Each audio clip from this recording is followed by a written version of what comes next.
At the beginning of the film, we meet Lee Tae-jun, an insurance investigator and single father to a young son, Son-koo. Tragically, Son-koo is diagnosed with a rare, incurable disease, giving him only 3 months to live. Desperate, Tae-jun pleads with the doctor to save his son, but is told that only the experimental drug Asana offers any hope. The doctor gives Tae-jun a business card, suggesting the person at that location might be able to help. Following the address, Tae-jun arrives not at the expected Eastern hospital, but at the Eastern restaurant. Confused, he enters. The owner, mistaking him for a customer, asks for his order. Tae-jun asks to see the scene, which prompts the owner to dismiss him, claiming no such person exists. Tae-jun shows the business card, and the owner finally relents, leading him to a back room. Inside, a hallway leads Tae-jun to what appears to be a hidden clinic. He sees a doctor injecting a young boy.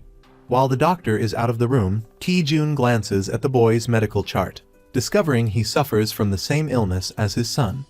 As Tae-jun reaches for a vial of medicine, the doctor returns, holding a knife to his throat. Despite Tae-jun's explanations, he is thrown out and warned never to return. Driven to desperation, Tae-jun kneels outside, begging the doctor to save his son. Moved by his sincerity, the doctor relents. Over a meal, the doctor reveals the sick boy is his own son and poses a chilling question. Could you sacrifice your life for your parents? Could you kill for your child? Tae-jun admits he couldn't kill, but would sacrifice his own life. The doctor then asks if he could steal. Tae-jun, horrified, begins to apologize and leave, believing he's come to the wrong place. The doctor then reveals he developed the drug himself, but was framed and had it stolen 3 years prior under the guise of collaborative research.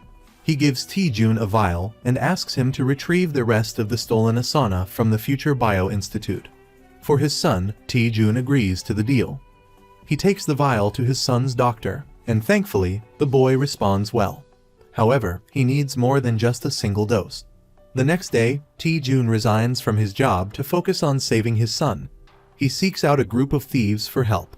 Meanwhile, Ui-sung, a member of the thieving group, is frantically fleeing from Na-sun, another member. Desperate, Ui-sung jumps into Tae-jun's car.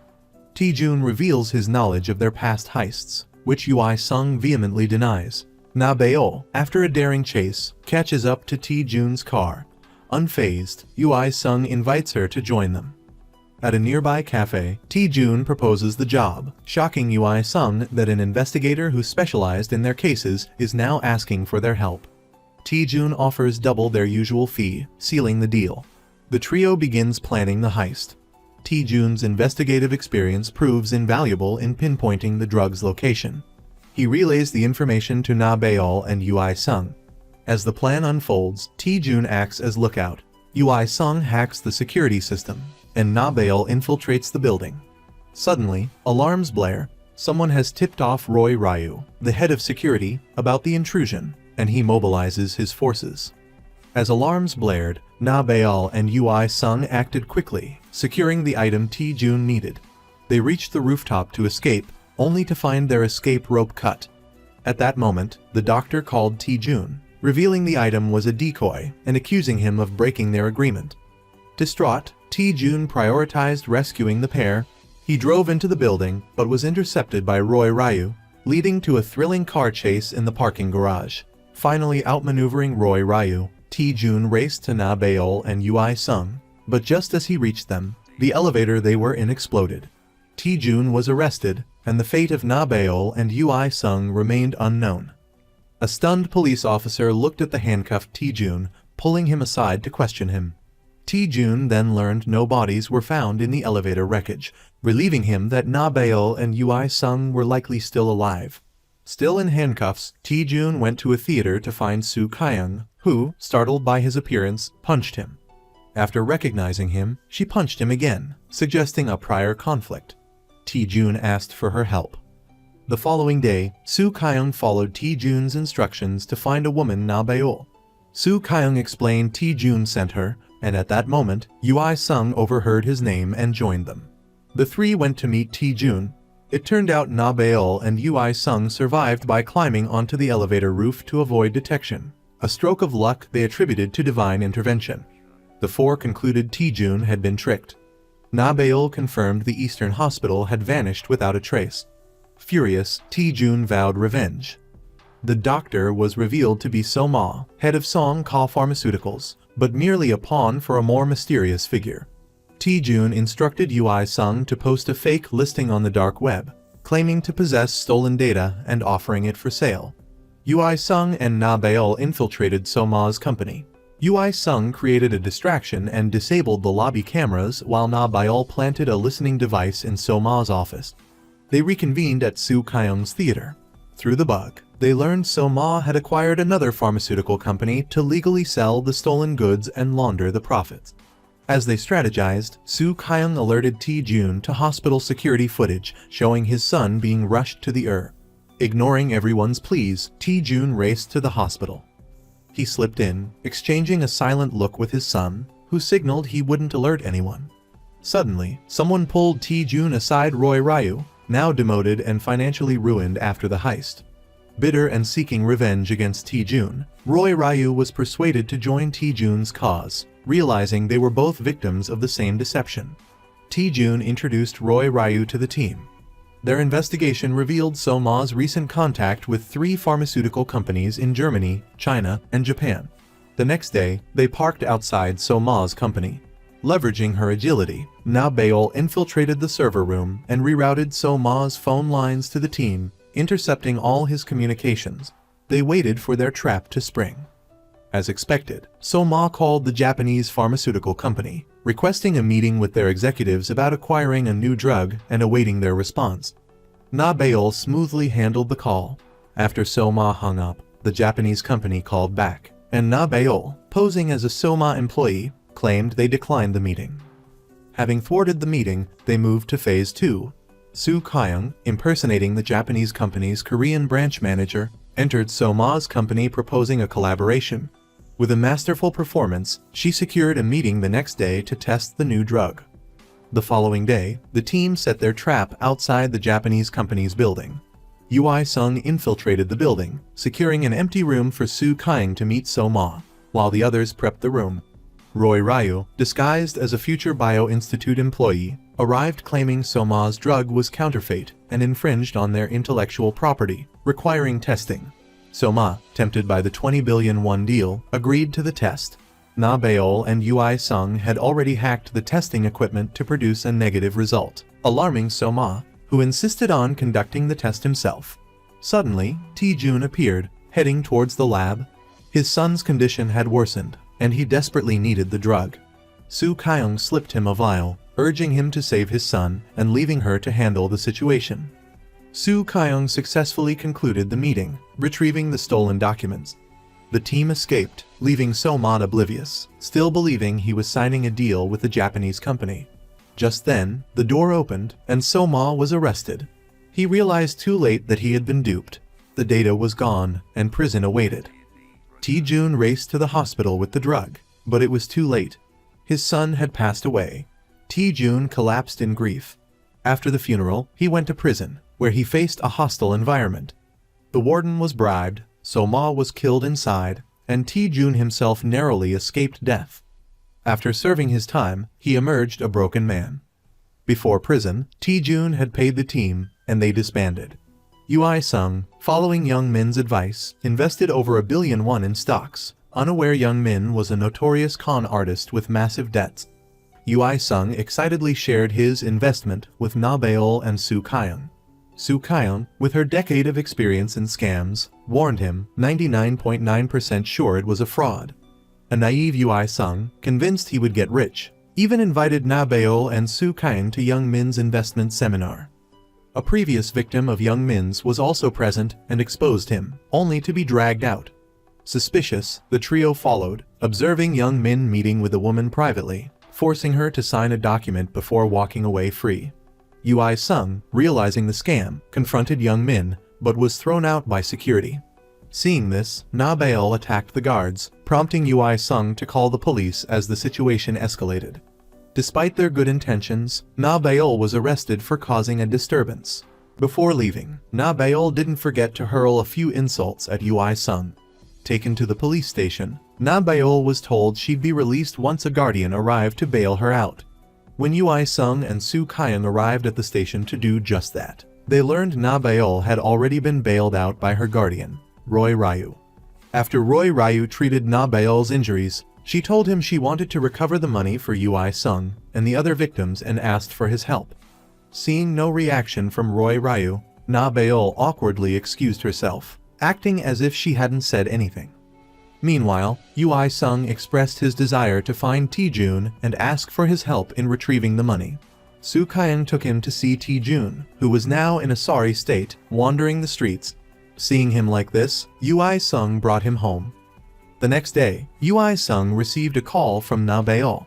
Following her instructions, he attended a meeting of the victims. During the meeting, he spotted someone who hadn't been scammed but was present nonetheless, suspecting him to be a spy sent by Young Min. Ui Sung immediately dragged the man outside, with Young Min quickly following. As soon as they stepped out, Ui Sung was ambushed by two men in black. Fortunately, Na Baeol and Roy Ryu arrived just in time to save him. The three returned to Tae-jun. They informed him that Young Min had invested in So-ma's pharmaceutical company. They were certain there was a mysterious mastermind pulling the strings. Tae-jun, of course, knew this, having witnessed So-ma's death firsthand. But now, he didn't care anymore. Having lost both his wife and child, he had no motivation left. However, after a night of reflection, Tae-jun finally came to his senses. He would rebuild his life and expose the mastermind. He had to avenge his young son. The revenge squad was reassembled. They were back and better than ever. Their quest for vengeance began with Young Min. They forged a VIP invitation letter from a fictitious company and sent it to Young Min. Thrilled, Young Min immediately live-streamed himself showing off the invitation, unaware he was walking right into a trap. The party went ahead as planned. Tae-jun and Su Kyung posed as a wealthy couple to gain Young Min's trust. As a first step, Su Kyung played the hero, rescuing Young Min from an awkward situation. Flattered by the beautiful woman's assistance, Young Min immediately approached Su Kyung and Tae-jun, who was sitting beside her. While Su Kyung engaged him in conversation, Tae-jun excused himself. Outside, Tae-jun and a disguised Ui Sung, posing as reporters, sought permission from the manager to photograph a prized horse. They then used the horse to gain Young Min's trust. The trio's coordinated efforts successfully captured his attention. While Young Min admired the horse with Tae-jun, Su Kyung discreetly lifted his phone from his pocket and slipped it to Ui Sung, who was waiting outside. With a few taps, Ui Sung successfully hacked the phone. Afterward, Su Kyung returned the phone to its original place. One elated, the other exhausted, they successfully convinced Young Min that investing in horses was even more profitable than stocks. As expected, the gullible Young Min called Tae-jun, requesting a meeting that weekend. Young Min and Su Kyung took him horseback riding. Experiencing his first ride, Young Min immediately wanted to buy a horse for investment. He told Tae-jun about his desire, but Tae-jun countered that horses weren't sold individually. One had to buy the entire ranch. Young Min, upon hearing this, said he would prepare the funds. Just as he was about to finalize the deal, Young Min received a call. Ui Sung attempted to eavesdrop, but the caller's number was blocked, requiring a more hands-on approach. The task fell to Tae-jun and Su Kyung. As they approached, they overheard Young Min mention the sum of 30 billion. Both assumed he was receiving a new investment offer. Naturally, Tae-jun wouldn't allow that to happen. They quickly devised a new plan. Na Baeol was called into action. Su Kyung caused the horse to suddenly shy away, startling Young Min. At that moment, the stunning Na Baeol appeared, seemingly to rescue him. Sure enough, Young Min was captivated by Na Baeol's beauty. They all went to lunch together. Su Kyung introduced Na Baeol as her cousin. Tae-jun, adding fuel to the fire, chimed in that Na Baeol was the cherished daughter of a prominent conglomerate and, on top of that, an excellent horsewoman.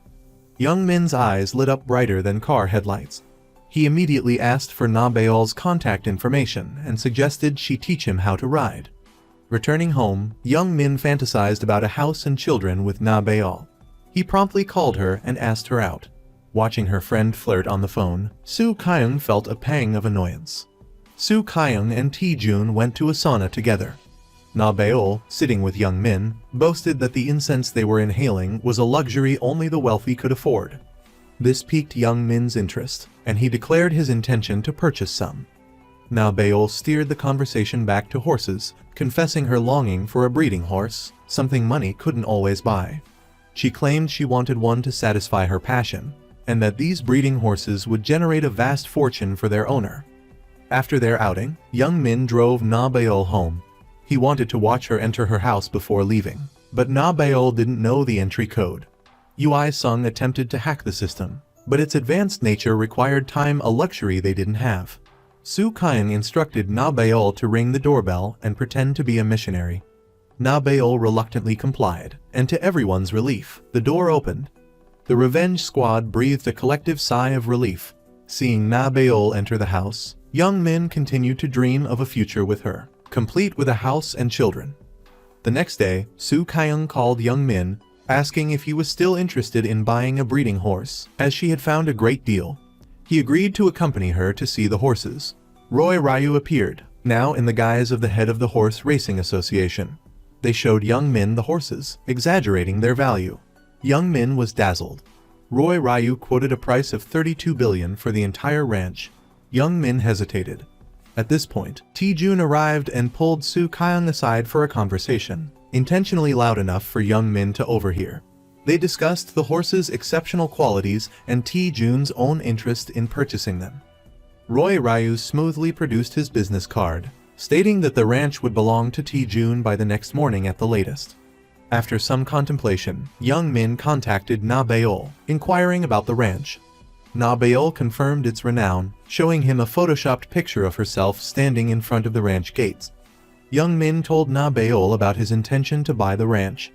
Feigning surprise, Na Beol emphasized the presence of numerous prized horses and added that her parents would be delighted if he acquired the ranch. Hearing this, young Min immediately scrambled to gather the funds and finalize the purchase. As he arrived to meet Roy Ryu with the money, he received a call from the mastermind. He immediately diverted to meet the mastermind, whom he addressed as boss. Young Min pleaded for an investment opportunity. Seeing young Min's ambition, the mastermind didn't discourage him, but instead severed ties with him entirely. Filled with resentment, young Min became even more determined to become rich. He called Roy Ryu, stating he would inspect the ranch and sign the contract there directly. The revenge squad scrambled that night, devising a solution. First, they hacked young Min's GPS to lead him astray, buying themselves time to set up their trap at the ranch. Just when they thought they had overcome the hurdle, another problem arose. The next day was the breeding horse convention. If young Min arrived first, he would undoubtedly discover the truth, and their plan would fail.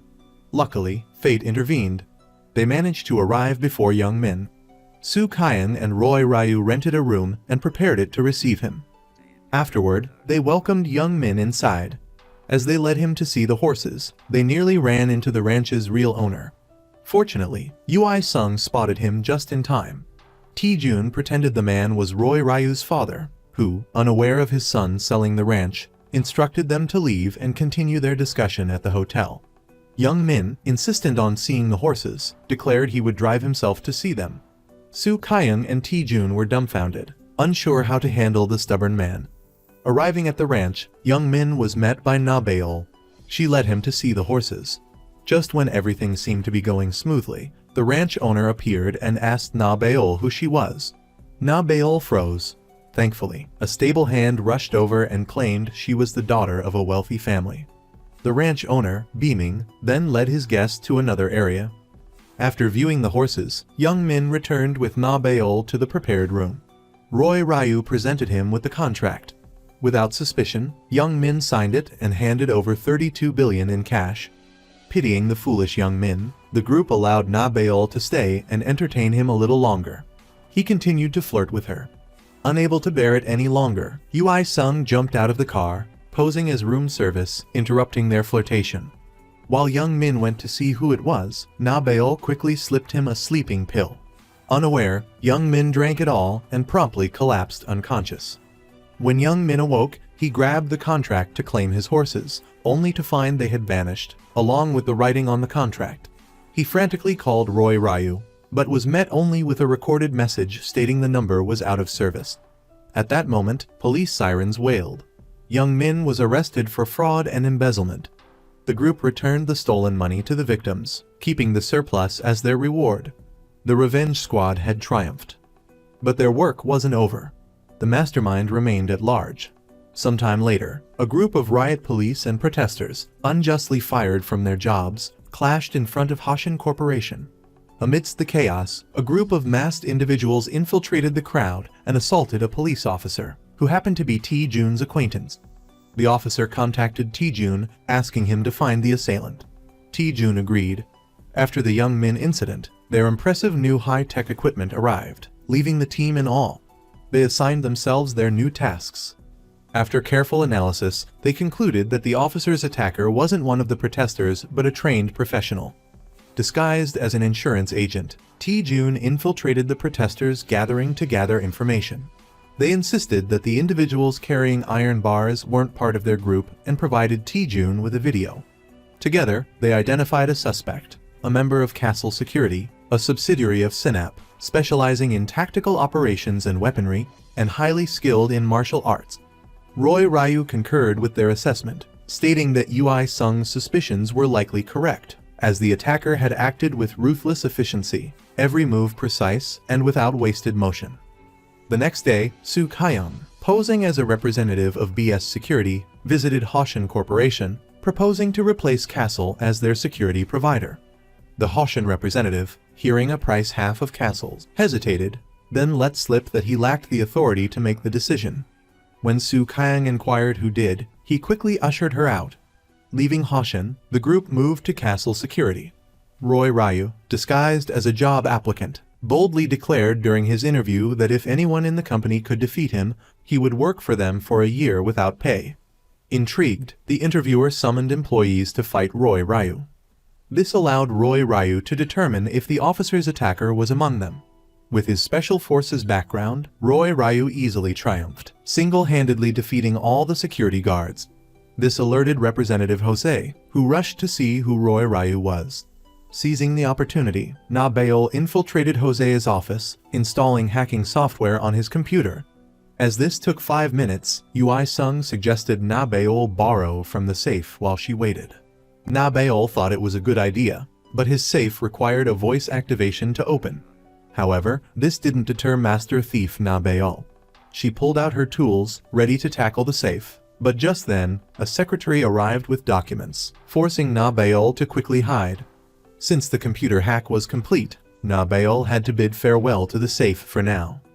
After a brief fight, Roy Ryu informed T-Jun that the target wasn't among the bodyguards, as none of them could withstand more than 5 of his blows. Having completed his task, Roy Ryu confidently bid farewell to Representative Jose. Everyone regrouped at their secret base. Reviewing the security footage, they discovered a white car present at most of the brawl locations. They decided to locate this white car and retrieve the data from its dashcam. This task was assigned to Master Thief Na Baol. Na Baol didn't disappoint, successfully retrieving the data, but upon analysis, it revealed no facial recognition data of their target.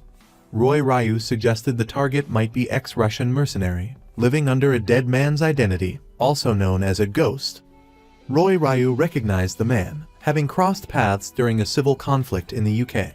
He explained that mercenaries often become assassins after discharge, so the attacked police officer wasn't a random victim, but the assassin's intended target. Ui Sung suspected the police chief was behind the incident, believing only he had the authority to mobilize the police and possess accurate knowledge of the protest scale.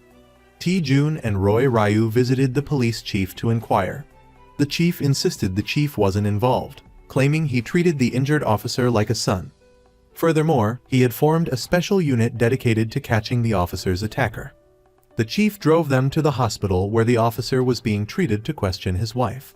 T-Jun interviewed the wife while Roy Ryu looked after their daughter. T-Jun questioned her about her husband's work, but she claimed ignorance, saying he rarely discussed it with her. Finding no leads, T-Jun called Roy Ryu to leave. Roy Ryu asked T-Jun to wait while he bought something. Upon returning, he spotted a suspicious doctor. His instincts told him to follow. Both men entered the elevator. Roy Ryu pretended to talk to T-Jun on his phone, feeding him information. T-Jun immediately followed Roy Ryu's instructions, rushing to the 5th floor. The assassin, realizing he'd been exposed, attacked Roy Ryu. They fought fiercely inside the elevator. Both were injured. When the elevator reached the 5th floor, only Roy Ryu emerged. The assassin had used the presence of nurses and patients as cover to escape. Seeing Roy Ryu injured, Tae-jun quickly took him to get medical attention. The assassin evaded the police and left the hospital. The officer he slipped past was the police chief, visiting the injured officer. Witnessing the chief's concern, Tae-jun believed he'd misjudged him and was about to leave when he received a call from the vigilante group. They revealed the white car belonged to the chief's wife, implicating him. Moreover, before the attack, the injured officer had emailed the chief about corrupt officers connected to Castle. He'd met privately with the chief to discuss this. Someone within the police force was secretly supporting Castle in exchange for a large sum of money. After hearing this, the chief asked the officer if anyone else knew. He told the officer to keep it quiet and assigned him to Castle to investigate the protests. As it turned out, the chief had hired the assassin. The situation was spiraling out of control, now involving corrupt police. After Ung told Tae-jun, "Stop before it's too late," Na Baeol and Ui-sung also urged him to reconsider. They warned that continuing would inevitably lead to bloodshed. Tun angrily retorted, "If we just let evil prevail, then let's disband the team." Everyone objected, except for Roy Ryu, who wanted to pursue the case. He believed the perpetrator should be punished, regardless of their high-ranking position. After hearing his argument, the team agreed to continue under 3 conditions. First, no one gets hurt, especially Roy Ryu. Second, approaching the police chief directly was too dangerous, so they had to reach him through Representative Rowe of the shows. Third, and most importantly, the team must not disband under any circumstances. The plan commenced. Soo Kyung, posing as a waitress, approached Representative Rowe and his wife. Na Baeol infiltrated his room, targeting the safe. She removed a camera disguised as a Buddha statue and connected it to her phone to record his voice. However, the recording was garbled and unintelligible. Tae-jun instructed Na Baeol to search the room for clues. He discovered some music CDs on a shelf. After some thought, Tae-jun told Ui-sung and Na Baeol he was listening to a part of the song Dragon. Have him order something from the menu so we can capture his voice again. Ui-sung, upon receiving the clear voice recording, encoded it into a song and gave it to Na Baeol. The safe opened successfully. Na Baeol's eyes lit up at the sight of gold bars, but Tae-jun forbade her from taking any. Soo Kyung, enjoying her successful performance, encountered Representative Rowe. Tae-jun, Ui-sung, and Soo Kyung panicked, fearing discovery.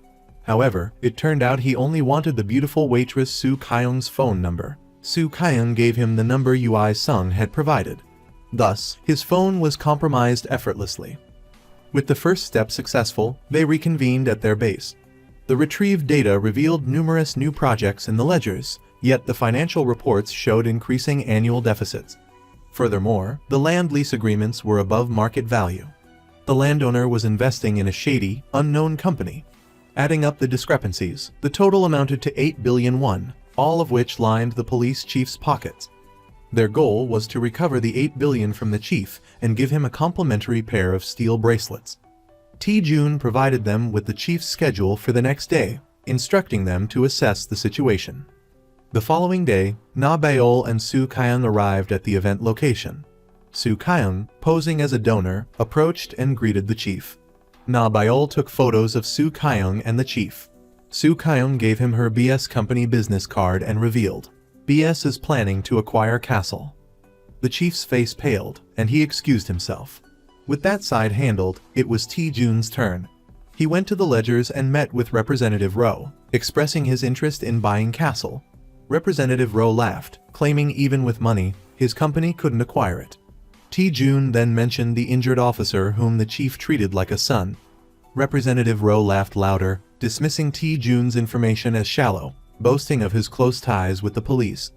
Tae-jun then showed him Na Baeol's photo, asking, "If you have such a close relationship, why weren't you invited to the event hosted by the chief, while our company was?" Representative Rowe was visibly shaken by the photograph.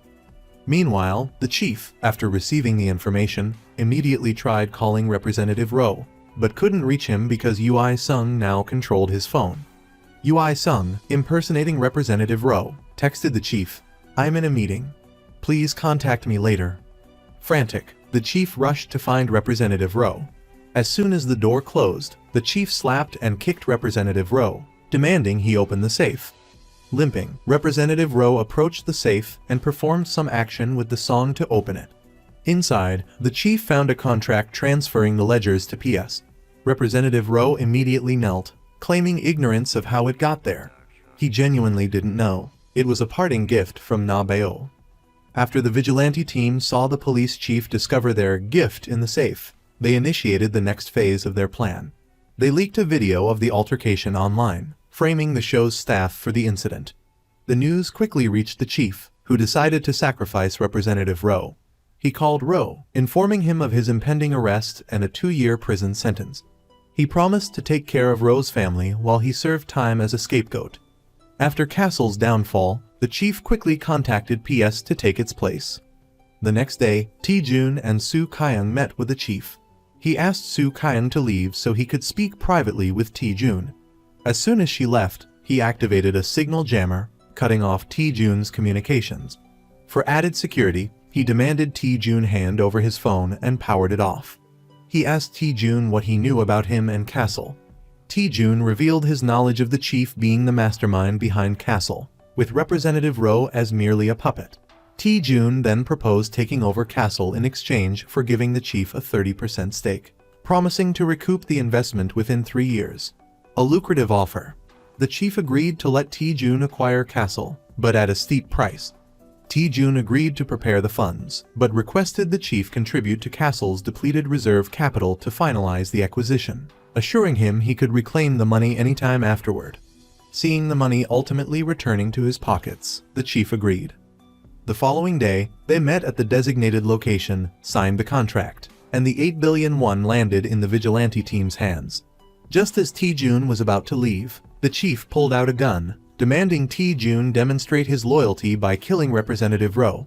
He intended to record the act as leverage against Tae-jun. Simultaneously, the assassin appeared, engaging Roy Ryu in a fight. It turned out Roy Ryu had been tracking the assassin to settle a personal score. The team, seeing the assassin at the exchange point, became worried. They rushed in to find Roy Ryu losing the fight. Without hesitation, Ui Sung hit the assassin over the head with a baton. Seeing this, Na Baol drew her taser, but accidentally shocked Ui Sung instead. In a critical moment, Soo Kyung rammed the assassin with her car, eliciting colorful language from a relieved Roy Ryu. The assassin was dealt with. Roy Ryu checked the assassin's phone, finding a recording of the chief ordering the hit on the police officer. The team rushed to Tae-jun. Roy Ryu handed the evidence to the arriving police officer. Seeing the officer, the chief, like a deer caught in headlights, demanded the recording, then pulled his gun when the officer didn't comply. Tae-jun reacted swiftly, delivering a parting gift of his own to the chief. Police sirens wailed, signaling the vigilante team's resounding success. After returning the embezzled funds to the victims, the vigilante team celebrated their victory, unaware that someone had photographed them and sent the picture to a mysterious figure. It was Na Baol's birthday, and the team gathered for a celebration. They surprised her with a special gift, information about the nursing home where her mentor, the one who taught her thievery, resided. Na Baol and Ui Sung immediately went to the address. Seeing her mentor, In-suk, Na Baol was deeply moved. Ui Sung offered her some food. Suddenly, In-suk, as if in a frenzy, snatched the food from Ui Sung and devoured it. Angered, Na Baol confronted the director, accusing him of neglecting In-suk and the other residents, pointing out bruises on their bodies. The director excused the situation, claiming the residents' old age caused mental instability, and dismissed Na Baol. Na Baol tried to take In-suk with her, but as she approached, In-suk cried and pleaded with Na Baol not to hit her. Seeing she couldn't take In-suk, Na Baol left her phone number, telling her to call if she needed anything. That evening, they received a video depicting elder abuse at the nursing home, anonymously sent to Na Baol's phone. She shared the video with the team. Upon review, they heard a name mentioned in the video. Ui Sung recognized it as belonging to a caregiver, Yoon-dae, who had filmed the video. The next day, Na Baol rushed to the nursing home to find Yoon-dae, only to learn she had resigned the day before. With Yoon-dae gone, Ui Sung tracked down her address. The team went to Yoonda's residence and met with her. She explained how she had anonymously reported the abuse to various authorities, but received no response. Finally, she did get a response, not from the authorities, but from the director himself. She was forced to resign and falsely accused of embezzlement, preventing her from finding another job. Through their investigation, they were certain the nursing home had embezzled a substantial amount of money. They investigated Director In-ho's bank account, but the result was unexpected. His account was practically empty. This left only two possibilities. First, he had an account under someone else's name. Second, he'd converted it all to cash and stashed it away. To get to the bottom of it, Ui Sung went undercover as a caregiver, applying for a job at the nursing home. Ui Sung was shocked by the demanding schedule, with only a 30-minute break each day. He quickly complained, but the revenge team simply told him, "Figure it out yourself." Na Baeol created a diversion, pretending she wanted to take Mrs. In Suk out. Her real purpose was to lure the director out of his office. Once he left, Ui Sung slipped in and installed hacking software. With everything done, Ui Sung was about to leave when the director walked in. They made eye contact. Ui Sung claimed he was lost on his first day and quickly slipped out. After a grueling workday, Ui Sung was exhausted. Meanwhile, the others were busy searching for data related to In-ho's banking, but found nothing. So, they shifted their focus to investigating his father, Jong-koo, the chairman of the nursing home. But he was a very suspicious man. Therefore, they decided to use his son, In-ho, to their advantage. They wanted to drive a wedge between father and son, as In-ho had long been dissatisfied with his father. So, Roy Ryu was sent to assist Ui Sung, while Tae-jun posed as the son of an elderly woman in the nursing home to get close to In-ho. He claimed he'd been searching for his mother and had finally found her, but wanted her to stay for another month due to an inheritance dispute back home. Tae-jun told the director not to reveal his mother's presence to anyone, especially his younger brother. Then, he pulled out a check and handed it to him. Seeing the large sum, the director immediately took the check, promising to take good care of his mother. Meanwhile, Soo Kyung posed as a beautiful woman to approach Jong-koo. Sure enough, the old man fell for the honey trap. He and Soo Kyung dined at a fancy restaurant. Captivated by Soo Kyung's beauty, he was completely smitten. That evening, Na Baeol disguised her voice and called the director, inquiring about the elderly woman Tae-jun claimed as his mother. The director said there was no such person there. As soon as he hung up, he immediately called Tae-jun to meet. He said someone had called asking about his mother, but he denied knowing her. Tae-jun promptly produced another check as a thank you. Thrilled with the money, the director was ecstatic. Seizing the opportunity, Tae-jun casually asked him about the nursing home expansion plans. The director confirmed such plans existed but had been cancelled by his father. He didn't want to interfere because in a year or two, he would inherit the nursing home. So, he had to be obedient. Hearing this, Tae-jun let out a sigh of regret, catching the director's attention. Seeing his reaction, Tae-jun immediately signaled Na Baeol to act. She impersonated his father's secretary, met with the lawyer, and claimed he wanted to change the inheritance. Upon receiving the document, the lawyer immediately called the director, informing him that his father wanted to change the heir. As expected, the director panicked and called Tae-jun for help. The next day, they met at a cafe.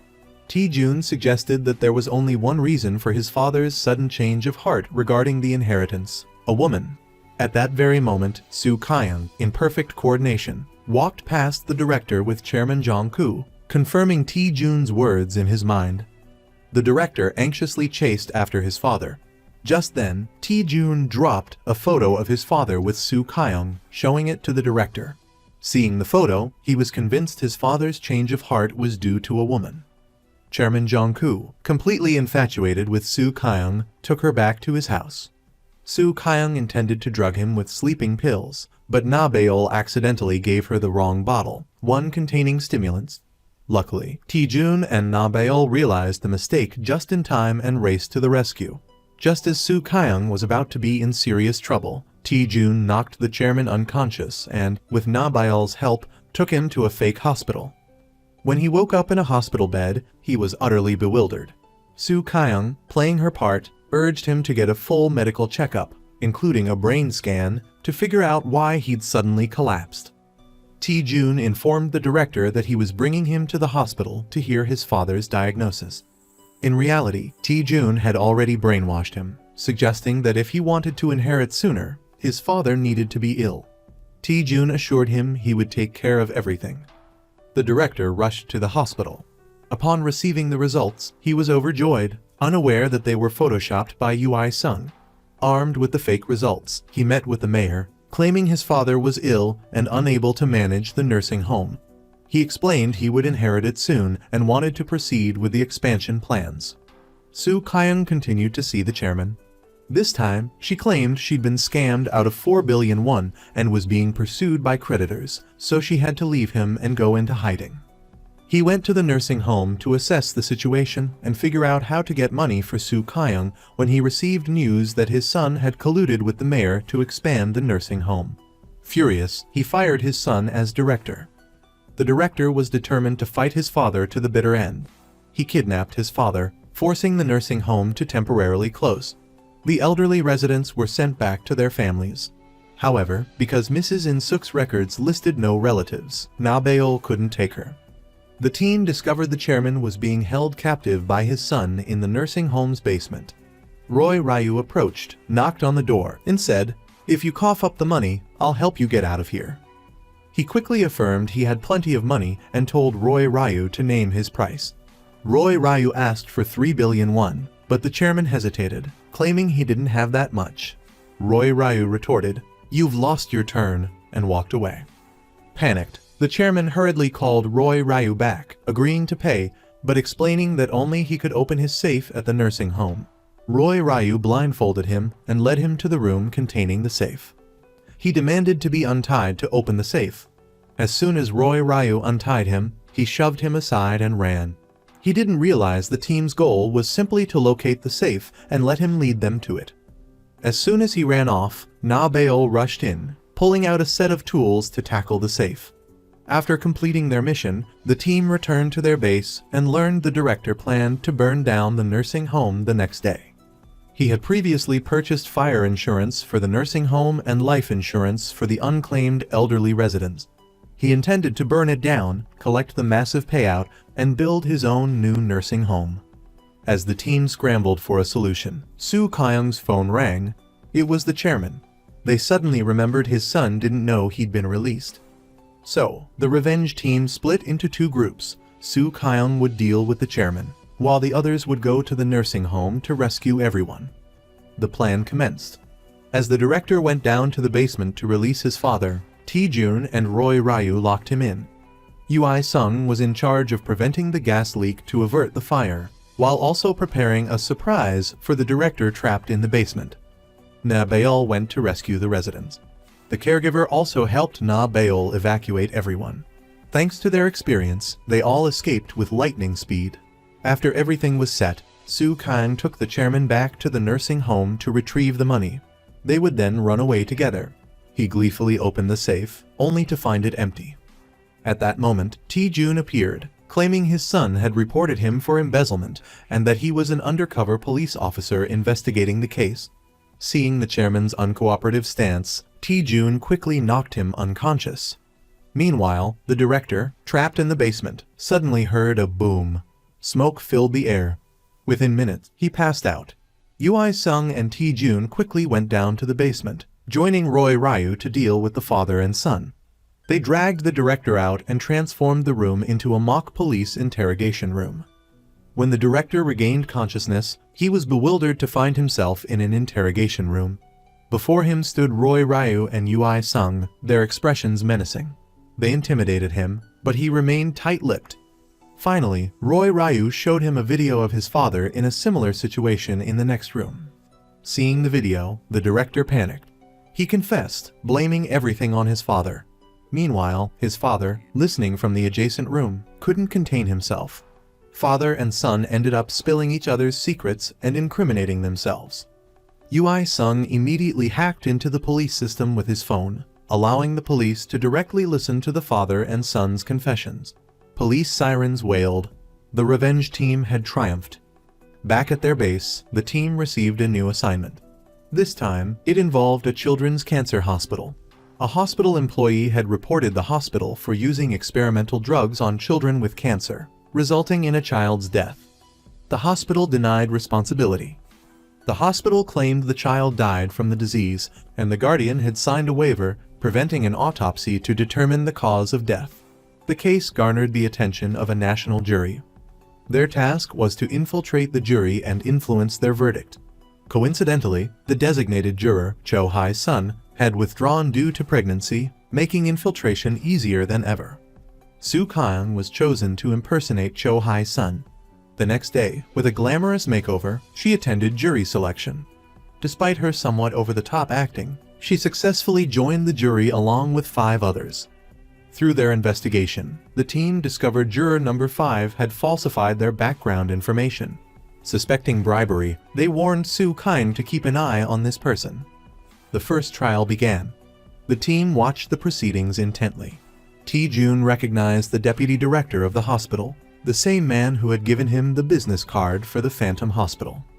According to the defendant's testimony, she had administered the drug to the boy under the deputy director's orders. The drug was asana. She later discovered that the deputy director, despite knowing asana was experimental, had administered it to patients, treating them as guinea pigs.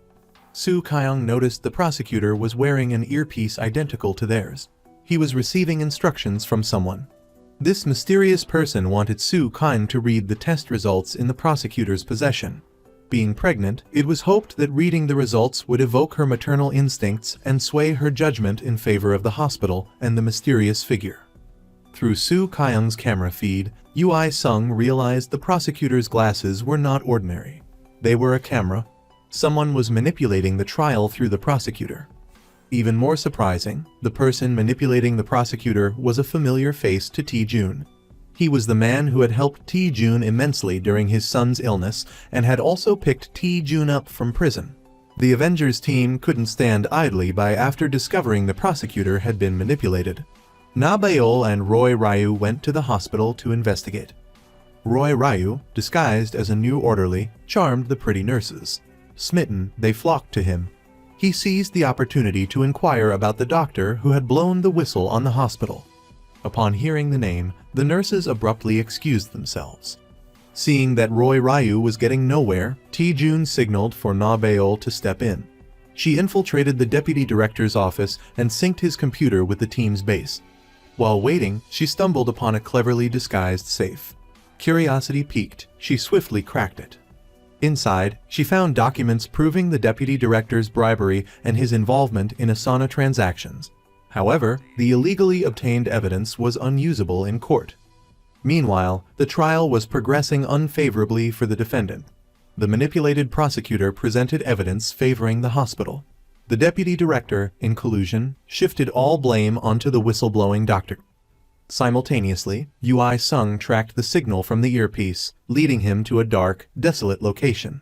Braving his fear, he entered, hoping to find the manipulator, but discovered only a signal booster. The puppet master was elsewhere. Tae-jun instructed Ui Sung to jam the signal, cutting off communication between the prosecutor and the manipulator. Within a minute, the connection was severed. The mysterious figure, noticing the disruption, called the prosecutor, warning him of the interruption and advising him to find another means of communication. Ui Sung also located a camera planted among the jury by the manipulator's accomplice. Alerted, Soo Kyung quickly scanned the jury and identified the culprit. Ui Sung, continuing his work, hacked into the manipulator's server, transmitting the data to Tae-jun. Hearing a familiar voice in the data, Tae-jun turned, the air growing colder than the South Pole.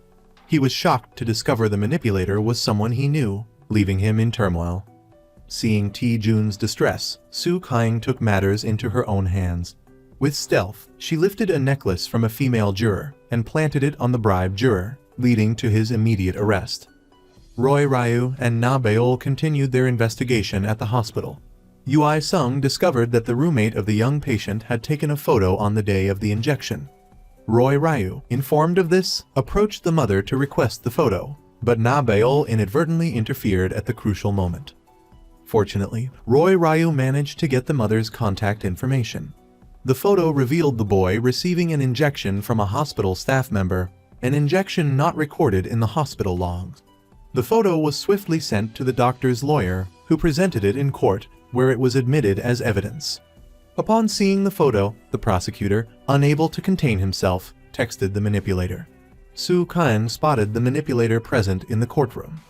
The manipulator contacted the deputy director, who reassured him, claiming the hospital used hundreds of drugs daily and they could simply claim it was a sedative. The court accepted this explanation. However, Roy Ryu and Na Bayo located the nurse in the photograph. They quickly relayed her information to the lawyer as a new witness. The prosecutor vehemently objected to this surprise witness, causing another recess.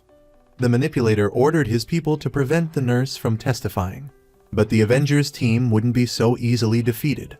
Roy Ryu, with Na Bayo and the nurse in tow, successfully evaded their pursuers, speeding towards the courthouse. However, their car was intercepted. A figure emerged from the blocking vehicle, smirking at the henchman facing Roy Ryu. Roy Ryu stayed behind to handle the newcomer, while Na Bayo drove the nurse to the trial. They arrived just in time. The prosecutor immediately presented evidence of the nurse complaining of fatigue in the nurse's group chat. He then produced a vial of blue liquid, claiming the exhausted nurse had administered the wrong medication. Seeing the trial going south, Tae-jun stepped forward to testify. He revealed himself as the source of the photo and witness information, and a victim of the hospital's malpractice. The manipulator, upon seeing Tae-jun, abruptly left the courtroom. Tae-jun's presence unsettled everyone.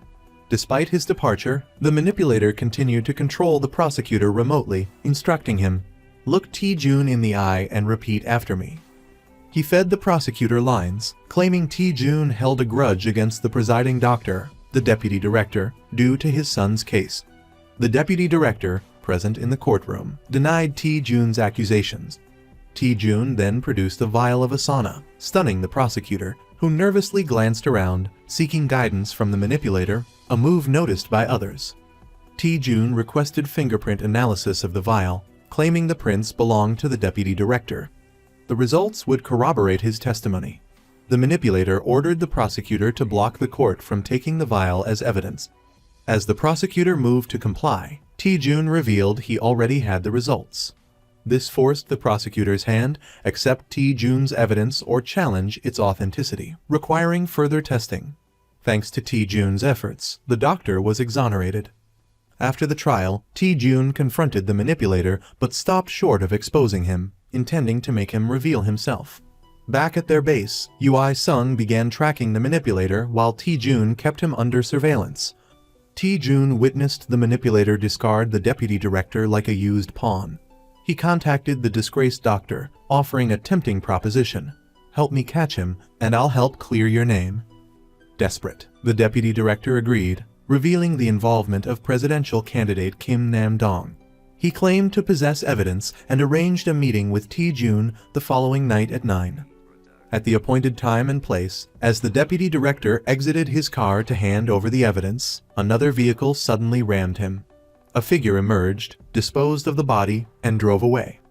Tae-jun recalled So-ma's similar demise, silenced permanently.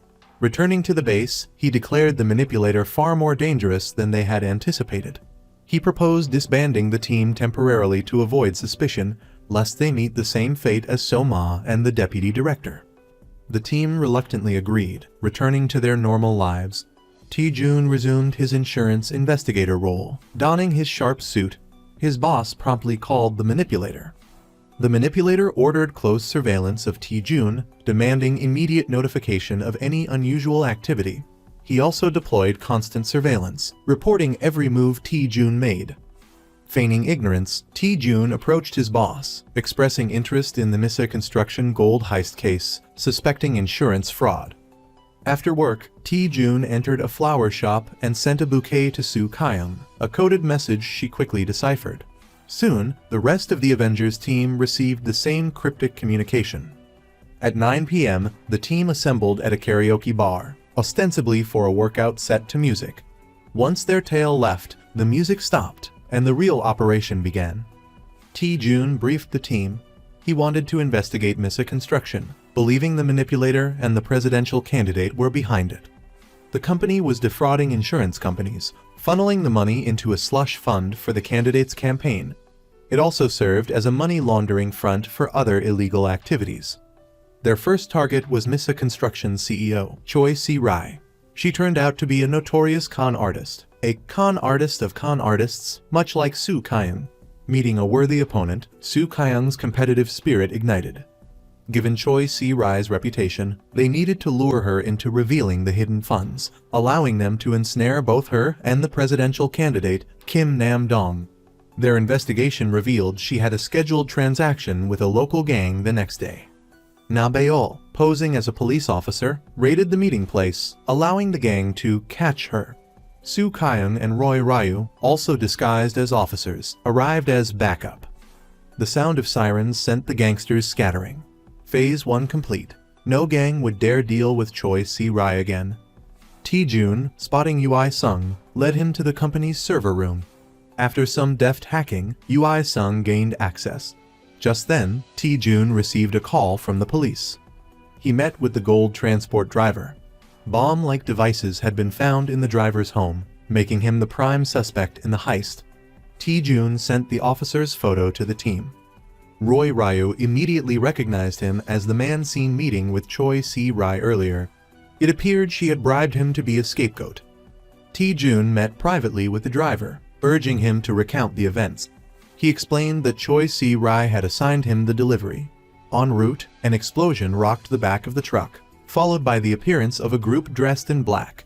They threatened him at gunpoint and stole the gold. The driver mentioned a distinctive tattoo on one of the robbers' hands, a tattoo matching that of Choi Si-rai's constant companion. At that moment, the tattooed man approached Roy Ryu. The Avengers team dispersed to avoid suspicion. Choi Si-rai introduced Roy Ryu as an illegal jewelry dealer interested in a transaction. The three moved to a secluded location.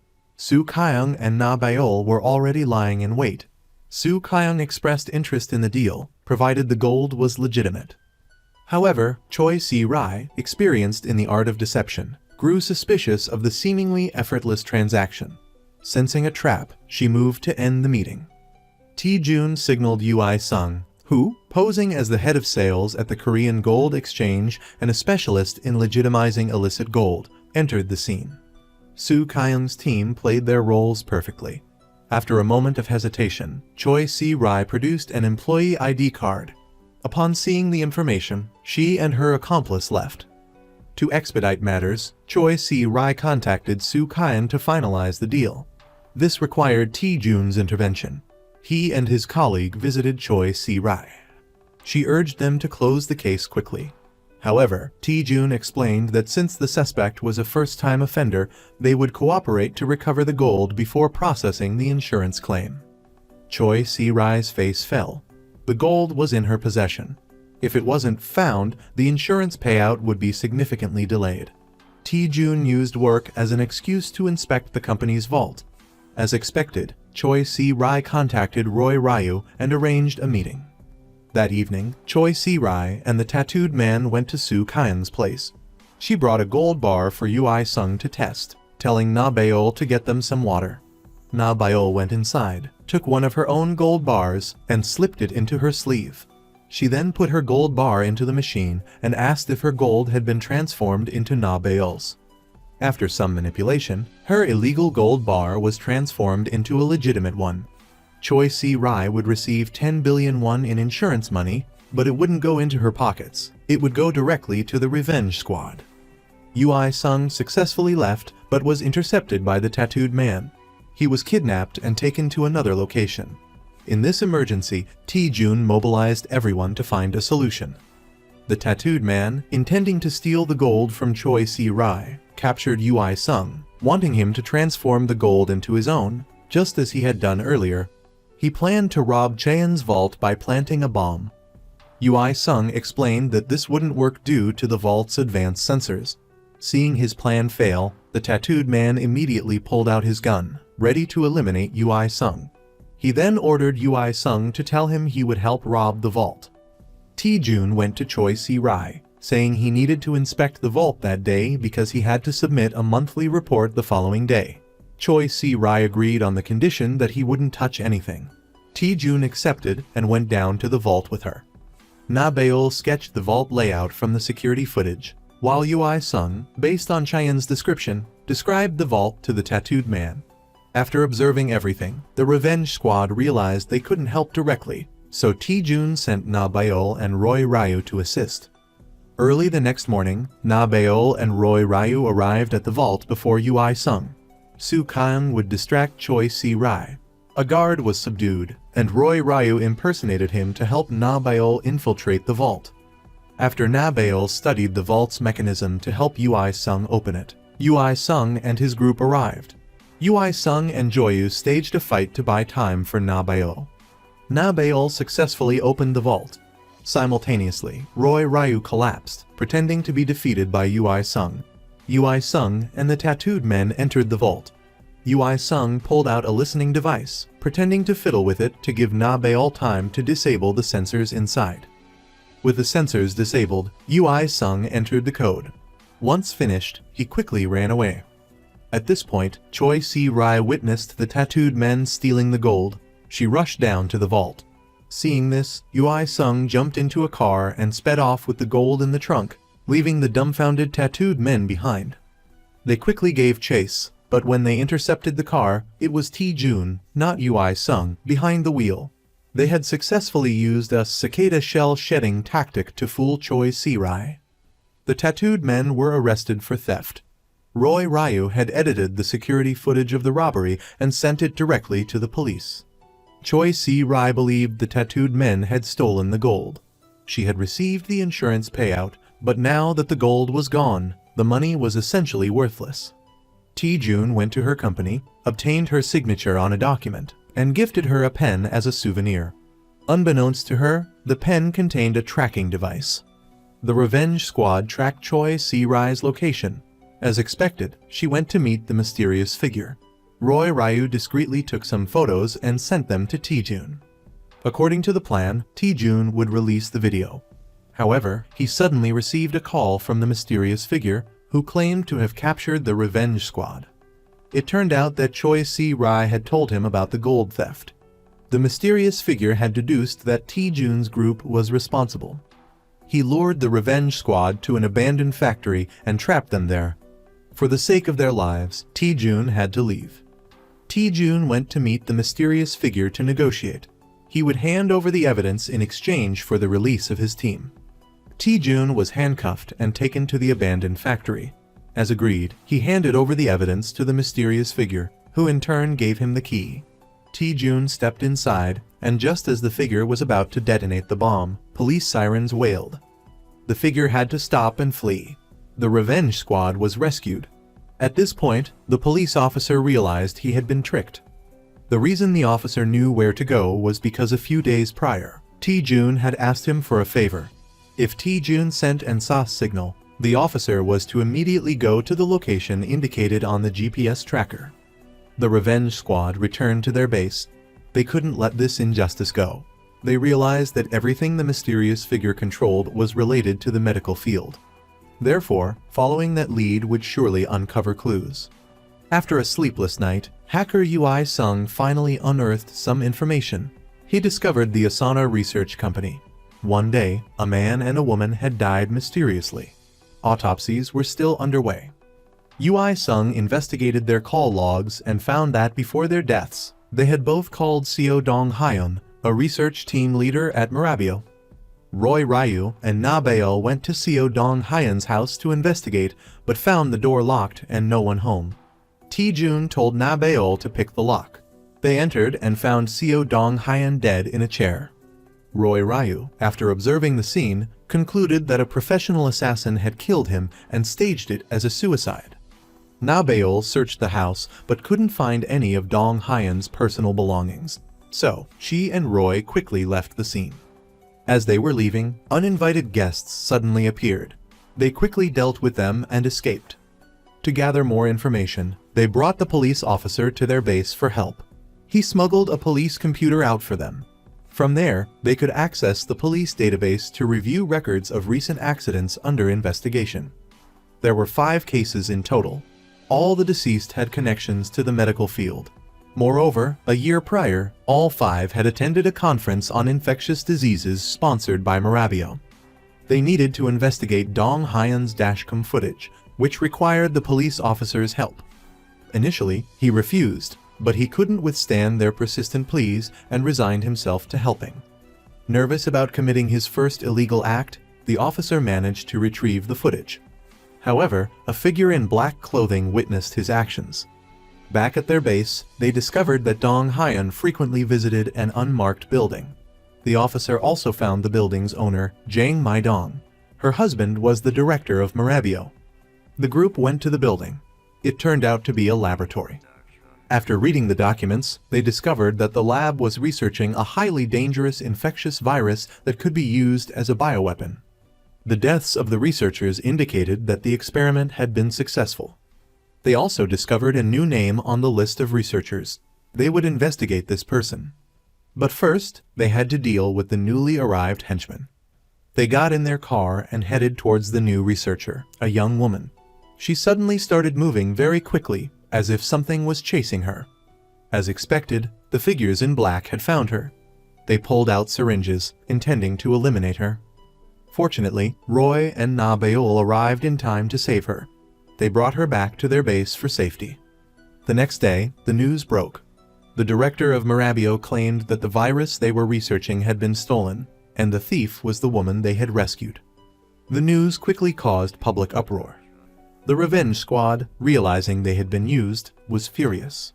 Releasing that news both cleared Marabio of any wrongdoing and allowed them to sell the cure at exorbitant prices, killing two birds with one stone. The young woman, knowing she had been falsely accused, was outraged. She decided to tell the revenge squad everything. A year ago, a young woman was invited to join a research team. Her first task was to create a dangerous virus. She questioned her supervisor, but was only told that they were creating the virus to research a special antidote. Skeptical, but obedient, she followed her supervisor's instructions. Eventually, she succeeded in developing the virus. However, one day, her supervisor obtained some confidential documents. Suspecting that the virus would be used for malicious purposes, he left the team. The research group also ceased operations. The young woman left with the virus she had created. After some time, she heard that the members of the research team had all died mysteriously. Fearful that she would be next, she lived in dread, and indeed, her fears came to pass. News flashed across the screen. Presidential candidate Kim Nam-dong announced he would establish a state-of-the-art medical system to prevent the virus if elected. A brilliant plan to garner votes. But it also meant that those behind the scheme would release the virus to achieve their goals. Through their investigation, they suspected the virus would be released during a Kim Nam-dong campaign event. They needed to infiltrate the event and steal the virus before it could be spread. Na Beol was tasked with cracking the safe and retrieving the virus. Roy Ryu would handle the security personnel. Ui Sung would closely monitor the camera systems to support them. Su Kyung would assist the young woman in gaining access to the venue. The plan commenced. First, Ui Sung sent in a potted Chinese evergreen plant equipped with a hidden camera deep into the hall. This gave them a strategic view of the situation. Next, Su Kyung helped the young woman disguise herself as a waitress to blend into the event. Once the young woman was inside, Na Beol emerged from under her serving cart. Simultaneously, Roy Ryu and Su Kyung also entered with their respective assignments. While everyone was gathered in the main hall, Na Beol snuck into Kim Nam-dong's room to search for the virus. During her search, she luckily discovered a hidden safe. Sure enough, the virus was inside. Na Beol successfully retrieved the virus and made her escape. But just then, the alarm blared. Roy Ryu quickly moved to provide backup. Su Kyung and the young woman ran to the restroom, but suddenly, Su Kyung felt dizzy and lightheaded. In this urgent situation, Tae-jun told Ui Sung to connect to Kim Nam-dong's earpiece. Tae-jun told him, "If you still want a political career, hand over the mastermind to us." Then, Ui Sung cut off all power to the hall. Kim Nam-dong used the power outage as an excuse to leave and quietly went upstairs to meet Tae-jun. Meanwhile, Roy Ryu and Na Beol rushed to Su Kyung's rescue. Seeing them together, the young woman immediately ran out and locked the door. They had been tricked. The young woman was working for the mastermind. The police, also alerted by the mastermind, arrived and arrested the vigilante team. But when they opened the case containing the virus, inside was nothing. Upstairs, Tae-jun laughed. "You're the ones who've been played." It turned out that the young woman couldn't outsmart the master of deception, Soo Kyung. They had used her to turn the tables perfectly. Ui Sung broadcast Kim Nam-dong's conversation with Tae-jun live to the entire nation. The public erupted in an uproar. The police arrested Kim Nam-dong on suspicion of using the virus for bioterrorism. Before leaving, Tae-jun gave him one last surprise. The virus had never been stolen by Na-beol. It remained safely inside the safe. The villains had been caught. Before leaving, the mastermind gave Tae-jun a knowing smile. It turned out the police officer driving the car was one of his own. Tae-jun suddenly recognized the familiar face. He picked up the phone and asked the police to investigate. Sure enough, there was only one conclusion. The mastermind had planned everything in advance. This proved there was someone else behind the scenes helping him, and surely that person was connected to Mirabio. The revenge team decided to investigate Young Han Jae-oh, the director of Mirabio. They tailed him throughout the day, noticing he continuously switched vehicles. He eventually arrived at a research institute owned by the mastermind. The place had been seized by the police, yet he still frequented it. This suggested something important remained hidden inside. After Young Han Jae-oh left, Na-beol and Ui Sung snuck in to investigate. Using scanning equipment, they finally located something concealed behind a thick wall. Na-beol opened it to discover a report on a new drug, along with its test results. Na-beol consulted Tae-jun, who instructed her to leave everything in place. They would catch them red-handed during the transaction. The revenge team continued to monitor Young Han Jae-oh. As he approached the exchange location, the team ambushed him. Tae-jun took his place, posing as the contact, and proceeded to the meeting point. But the person who appeared wasn't the mastermind, but a foreigner. The foreigner pointed a gun at Tae-jun, demanding the real briefcase. The situation became critical. The team immediately intervened, assuring him they had brought the genuine article. Before they could secure the goods, the foreigner quickly escaped. This meant the mastermind was preparing to flee the country. The foreigner immediately informed the mastermind of his escape route and time. Right on schedule, the mastermind appeared, ready to leave the country. He gloated, believing Tae-jun couldn't catch him now. Suddenly, Tae-jun, standing nearby, removed his hood. It turned out the briefcase the foreigner received had been bugged by the revenge team. They had heard everything and were lying in wait, ready to spring their trap. Tae-jun gave him a gift. Then, each team member took turns delivering their own special presents. Police sirens wailed. The mastermind was officially going to jail. Meanwhile, the foreigner was still oblivious. He cheerfully carried the briefcase, preparing to return home. He stopped for a break, sending his subordinate to buy coffee. However, he was incredibly unlucky to choose a seat next to Soo Kyung. She persistently engaged him in conversation, arousing his suspicion. He ordered his subordinate to take Soo Kyung away. Amidst the commotion, Na-beol appeared, swiftly swapped his briefcase, and casually walked away. The revenge team had triumphed once again, but the story wasn't over. On the way to prison, the mastermind unexpectedly logged off from the Earth server. The revenge team's headquarters was vandalized. A message appeared on the screen. Evidence of the revenge team's crimes and fraudulent activities has been collected. The mysterious figure demanded the team travel to Thailand to retrieve something for him. Otherwise, the evidence would be made public.